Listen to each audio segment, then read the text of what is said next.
Cape Cod Broadcasting weaves the listening environments of 99.9 WQRC, Ocean 104.7, WFCC Classical 107.5, Cape Country 104, and CapeCon.com's website experience to reflect the lifestyles of the people who live, work, and play on Cape Cod. We hope that you enjoy this podcast.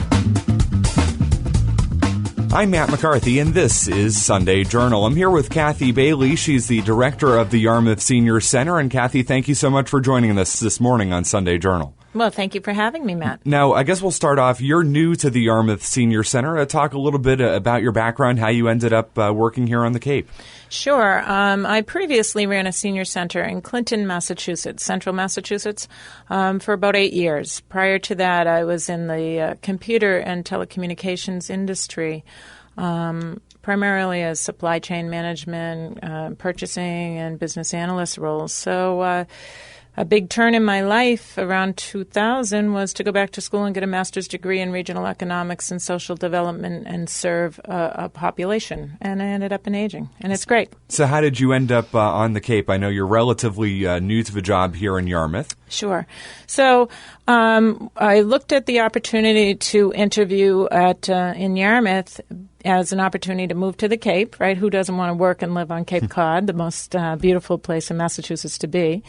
And also apply all my aging knowledge to Cape Cod. 40% of Cape Cod is an aging population, so it made the most sense with my knowledge and skills. Yeah, and of course, it is such a big part of the Cape, a relatively older population, as you mentioned. Now, every town on the Cape has senior services, but your senior center was in the news recently because of some international visitors. Wondering if you could talk a little bit about that. Sure. In my interview with Yarmouth, I had expressed an interest to work on the World Health Organization Age-Friendly Community Project, and they were excited about that and some of the work I'd already done with China. So it was part of my reasoning for accepting the position in Yarmouth.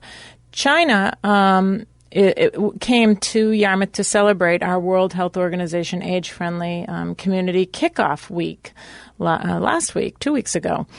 That global to local project will help Yarmouth assess how age-friendly they really are relative to best practices found around the world, which is really exciting.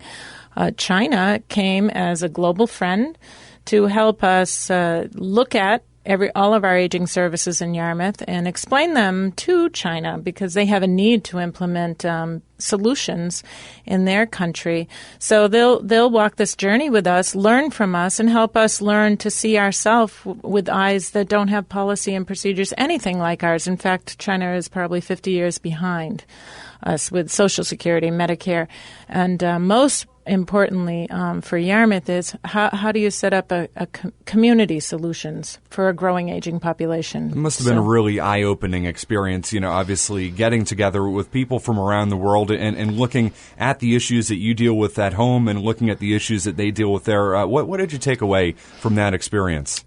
Sure. The takeaway is very much like what school children go through when teachers put people in position to have to teach something they're really knowledgeable about.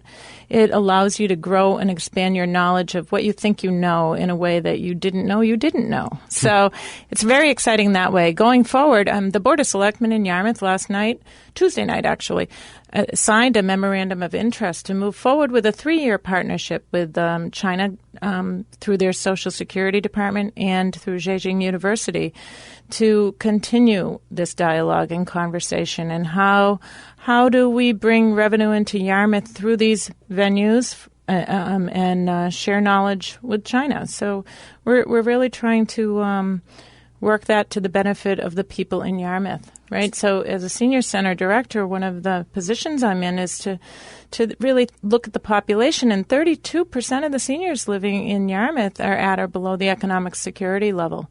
So we need revenue to help address some of those local problems. So hopefully China becomes a key to unlocking some revenue, whether we build a training center or promote tourism. And then that revenue for our community can begin to solve some of the challenges ahead with a growing aging population. So a 3-year partnership with China on this. How do you expect that partnership to grow from now to then and to go from point A to point B? With a lot of work and effort by the management team in Yarmouth. And so we have a lot of challenges and opportunities ahead, and I look forward to taking all of them. Now, the Age-Friendly Community Initiative, I think you had briefly mentioned that. How did that come about, and how did that go with your meeting with Yarmouth Selectmen? Sure. So the Yarmouth Selectmen are very excited to be accepted, first of all, into the World Health Organization Age-Friendly Community Network. Brookline is already down the path of this 4-year journey.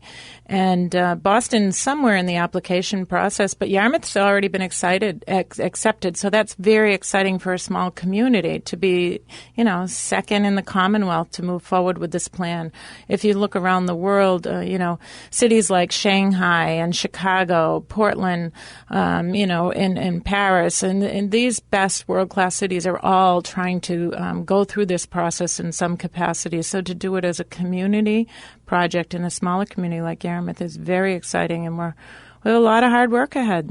We need a lot of talented people to work on this project together for the benefit of Yarmouth. And I'm wondering if you could just, in layman's terms, kind of give us a summary of the Age-Friendly Community Initiative. Sure. It's like a holistic approach to aging, Matt. We'll be looking at everything, for example, communications. With the rapidly changing technologies, are we reaching our oldest seniors with the communication that they need about what's going on in their community? We have newspapers going away, the traditional methods of their understanding of what's available to them. So we'll look at things like that. Outdoor spaces, are they senior friendly? Can they accommodate, the changing needs of an aging population? Our transportation system, CCRTA, does a fabulous job, and nobody knows better than those people how hard that challenge is ahead to continue to grow and change with the needs under great economic constraints. So housing.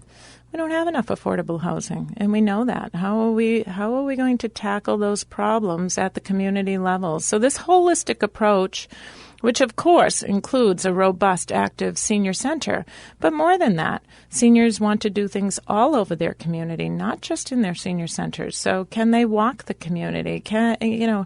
How does the flow of their life have what they need available, and take that past elderly into the younger folks? It's very important. And you mentioned in a rapidly changing world, perhaps we often look at the millennials too much. When we look at this rapidly changing world, perhaps we don't look at it from a senior's point of view too often. Sure. It's almost like sometimes we think their role is done, and we're planning for the future. So we're asking Yarmouth to think about both of those things. I'm very concerned with the young people. I had done a very interesting project in my prior job, a youth council on aging, and we'll do something like that in Yarmouth, more like an age-friendly community kids team at DY, where young people, teenagers, have an amazing capacity to dream and think about themselves in more than just being a 16-year-old, 26-year-old body. If we ask them to think about themselves in their 70s, what do they want in their community? How do they want it to be? And let them have a voice. And the committee that you've formed on the Age-Friendly Community Initiative recently held its first meeting, am I correct? And who's on that committee, and what will it be working towards? Committee people are still being formed. Our first committee meeting will be in July. What we'll do is we'll take the 8 categories of assessments that the World Health Organization, they already have the toolkit built. We don't invent this stuff. We're going to follow their script. We'll do focus groups and surveys in those 8 categories, and the team will take their best skills, and some will be collecting data, some will be organizing the surveys, some will be running the focus groups, some will be writing the report. So, approximately a year and a half after we start the journey, a nice report will be presented to the Board of Selectmen in Yarmouth as to what to do next. And so you're still looking for committee members right now, or actively or not actively? Not really, because we had more committee members apply than we wanted. So that's a really wonderful problem.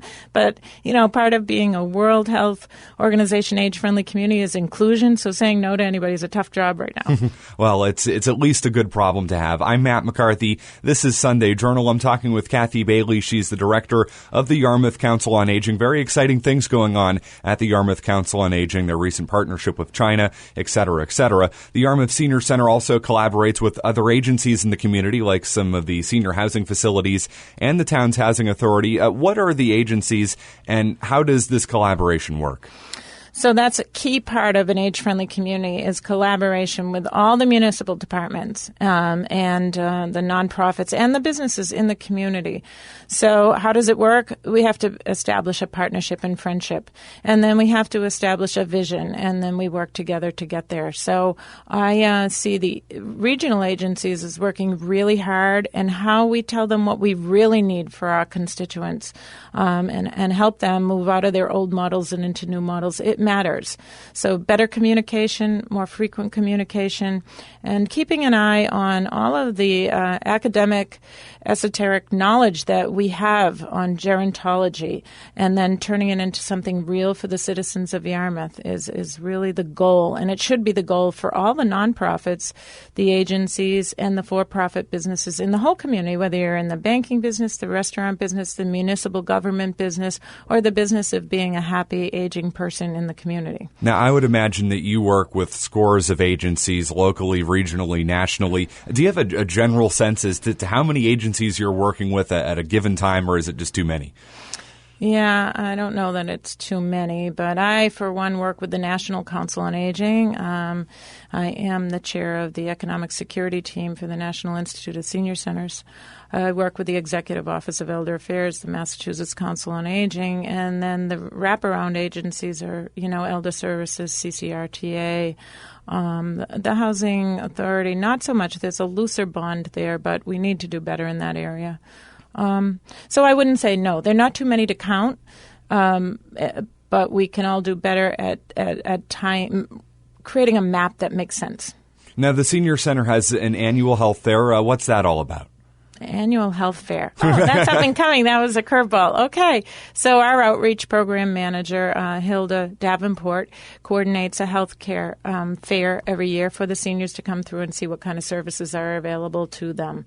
It could be anything from health insurance to hospital care to home care providers and other services that seniors need. And about on average, do you have a general idea as to how many seniors attend that fair or attend some of these other programs?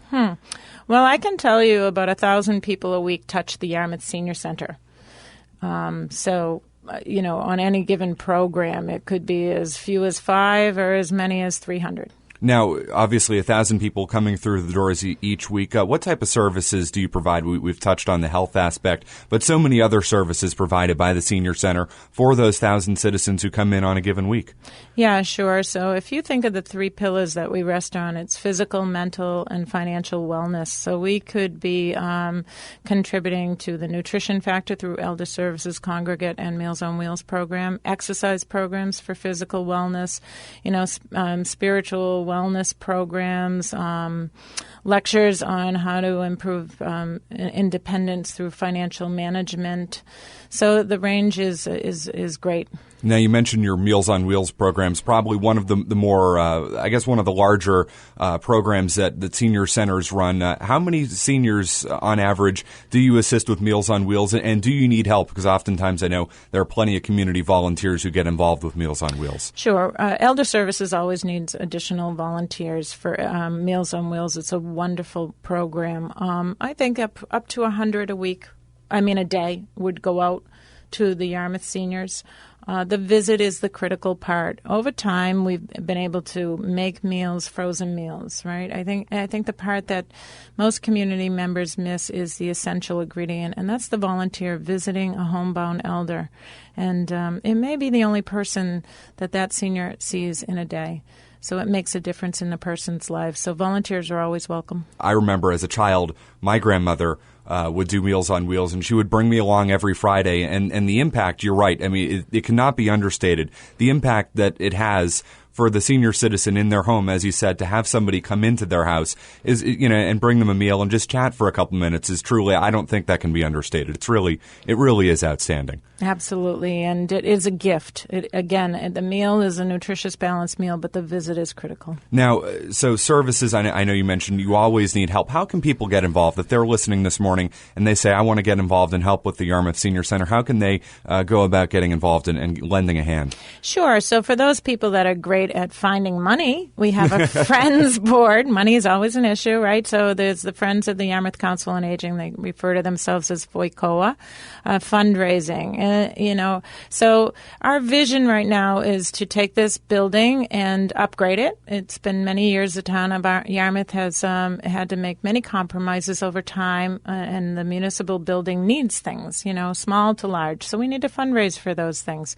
We also would like to set up a scholarship program for seniors to attend our programming. So, for example, Matt, when I said earlier that 32% of the seniors living in Yarmouth are at or below the economic security level, estimated at about $20,000 a year, that means that simple programming like a yoga class or a fitness class, or a financial management class, maybe they can't attend those things because they can't even afford to. So that's very sad for me to have programming that's great programming that we know contributes to the wellness of a senior, physically, mentally, or financially. But the financial piece has blocked them from attending. So we have a lot of work to do in that area. So fundraising people that want to get involved with the Friends would be great. Anybody that want to come in and work on a project, we're always, we don't have enough staff. It's a very small staff. I like to say we have enough funding for a sleeveless vest for a hummingbird. So many hands make light work. There's a lot of retired people on Cape with skills that could take us in project directions that only they could imagine and bring to the table, and I'm willing to hear their case. And where can they find you? Where's the center located? Sure. We're at 528 Forest Road, West Yarmouth, Mass. And if they can't come in, what's a good way to reach you? kbailey@yarmouth.ma.us. Anything else as we begin to wrap things up here and unfortunately run out of time? Anything else that I didn't cover that you feel like you'd like to get out about what the center's doing right now? Sure. The last piece is outreach. The Board of Selectmen have worked really hard to find resources for us to put on a licensed social worker. We're very concerned about reaching those isolated seniors with either they're isolated and experiencing depression, or they have some form of mental illness or dementia or the beginning of Alzheimer's, and they need to be connected to services. We're probably not reaching them and connecting them as well as we'd like. We know we're not. So I'd like to put a thank you out to the Board of Selectmen for looking hard at getting those resources for the Yarmouth Senior Services. Well, unfortunately, we're out of time this morning. I've been joined by Kathy Bailey. She's the director of the Yarmouth Senior Center. Kathy, good luck moving forward with everything going on at the Senior Center, and thank you so much for coming in and joining us on Sunday Journal this morning. Oh, and thanks for being an age-friendly radio station. We do our best. I'm Matt McCarthy, and this is Sunday Journal. This podcast is a presentation of Cape Cod Broadcasting, which is solely responsible for its content. Thank you for listening. For more information, please visit us at capecodbroadcasting.com.